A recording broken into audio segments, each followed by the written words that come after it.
This may be one of the most clever, convenient, and simple camping stoves I've ever seen.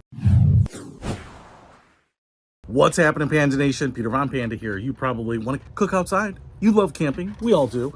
And this stove here was inexpensive, but it has some features that I really love. First of all, it comes with this little drawstring pouch here. As you can see, it's maybe about 10 inches long here by maybe 9 inches wide. And it's pretty flat, you know, an inch or two, maybe an inch and a half in total depth here. So it's going to pack really easily. Now, I wouldn't call it super light, maybe a couple pounds. It's not something necessarily you're going to want to use on a backpacking trip, but I love this because it's so small. You know, some of the other stoves, like kind of the solo stoves, they take up a lot of room. They're round, they take up a lot of volume, and so they're not necessarily the easiest thing to pack, but something like this might kind of work the same way, but be a lot more travelable. So I just want to open it up here and let's go ahead and set this guy up and check it out.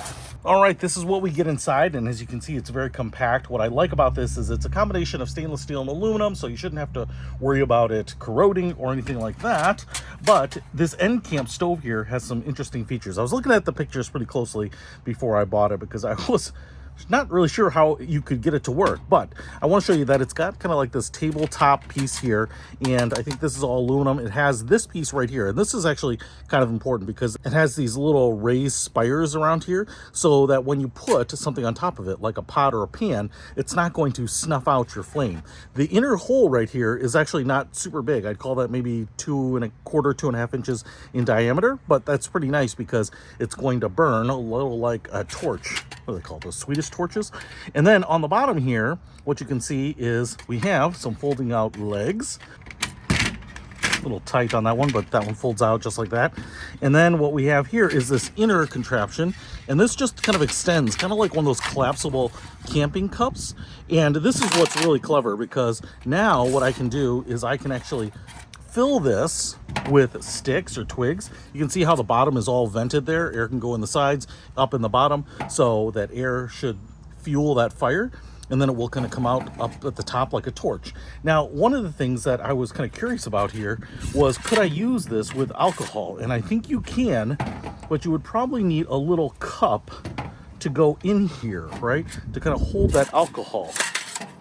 So I think if you're going to want to use this with alcohol or a fuel, you're going to want to buy the little cup that drops in here. So kind of keep that in mind, that it's not going to be usable with a fuel like that without that cup. The other thing that I've seen is that there's a version that has, I think, like a white gas hookup. It's got a little burner, probably installs up here at the top or something. I'm not exactly sure, but I didn't need that either because what I really wanted was something that I could pack up, use with the fuel that I can find, the twigs, the paper, the sticks. You know, once you get it going, I think you can put in bigger stuff there. But I actually might buy that alcohol cup too, because I think that's just a nice little feature to have if you have alcohol. I mean, honestly, if you have booze with you, who doesn't? I mean, I always carry around a liter with me wherever I go. Then you can always fire this thing up, and that's going to be really easy. It's going to burn nice and clean. So let's say you go ahead and put your teapot on there, you're not going to get soot either. So just kind of a nice little feature to have here. So let's go ahead and see what we can do about getting this thing fired up. And the first thing I'm actually going to use for a fire starter is the instruction booklet here, because I don't need no instructions. So I'm going to put that paper all the way down on the bottom, and then we'll put on some very small sticks and then some larger sticks and have some other stuff to kind of feed it as we get it going. All right, it has been a wet fall so far, and fortunately I'm not finding a lot of stuff that is super dry, but we are going to work with what we got. Life in the bush ain't forgiving, just like, you know, people that, I don't know, you steal their bikes from and they never forgive you. But I'm just going to go ahead and throw some of these in here and see if we can get the small twigs tinder going. And then we'll start feeding in some larger stuff if we can get a little flame to take here. Just going to use my diamond to strike on anything matches. Start at the bottom here. Looks like I got the paper going, which is a great sign. Got some smoke going there. All right. Just try on this side too. We have lost the paper on that side. All right. She's smoking. It is a little windy out here. I call it like a 5, 6, 7 mile per hour wind. And so that actually might help a little, I think. Just gonna get some other wood pieces here. All right, she's getting a little smoky, so I think something's burning. Looks like that paper isn't the best tinder, but it's kind of smoldering and burning.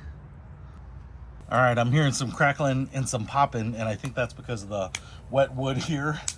No way to avoid that, but I'm going to try to find some additional wood here so that when this starts burning, you can keep it going. I think it's drying out the wood, and that's why I'm getting so much smoke on it, because the paper is burning, and it looks like that wood is basically embers on the bottom end, but it's just not lighting it up. We're not getting that torch-like fire yet, so keep adding it. All right, wet wood takes a while, but you just got to keep going with it, man. Keep it warm. I tell you, those small twigs, they burn fast, so you got to keep replacing them and be ready for them. And wow, wet wood is smoking quite a bit. Good thing they made that legal here in Illinois. All right, I don't think there's any way to avoid the smoke. There's just a lot of wet wood. I actually see some bubbles coming out of the top of the sticks there. So what I'm gonna do now is just go ahead and put on half a kettle of cold water here, because the nice thing about this is that it's actually putting out quite a bit of heat, despite the fact that it is smoking pretty good. So just gonna heat up this hot water on my new little camping stove, have a nice cup of coffee while I'm out here in the cold, wet fall air. And if you want to be able to camp and take a little stove with you to heat up your kettle of water, I'll put a link to this inexpensive and very flat traveling camping stove in the description below. Peter Von Panda, out.